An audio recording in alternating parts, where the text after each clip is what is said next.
it's still that disease of identity, that mass state of psychosis that we're all existing in, thinking that we are something separate from anything, thinking we are defined by our past, thinking we are our name, thinking we are nothing outside of, or that we are something outside of everything. Like it's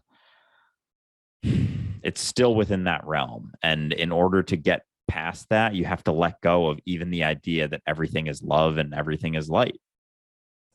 Yeah.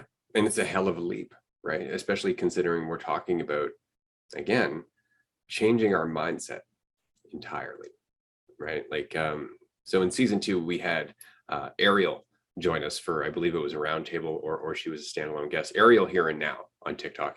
And I was watching one of her videos the other day, and she was talking about how if we have the ability to have negative beliefs that hold us back, then we are just as able to change those beliefs into positive ones that drive us forward. And I had said, yeah, or you can abandon belief entirely and just move, right? And she responded, your ability to live in the groundlessness that of non-belief inspires me. And I wrote back, because it's important that people get this. To me, it's important that it's clearly expressed, is that any ability that you can unlock through a positive belief is an ability that you already have.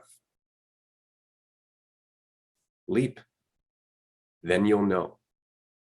You don't have to convince yourself. You just have to give yourself the opportunity to see. Right? But we try to build ourselves up like, I can do it. I can do it. I can do it. You can do that.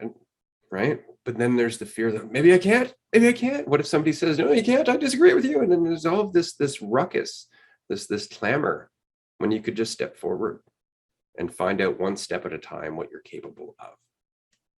Right? And so that's it. But it really does require us to move, not just to think more than we've been thinking, but to think in an entirely different way than we've been thinking. It'd be like if I gave you, 2 balls and I said, here, Andrew, juggle these. And so you started juggling with your 2 hands.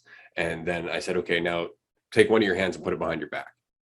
Well, you would go, okay. And you'd start to try and do what you were doing previously, except faster and with more efficiency, right? Because that makes sense. But what would you do if I said, okay, now remove the other hand? Your brain would completely short circuit. How do I juggle? And that's what we're talking about, is that you have to find another way to see.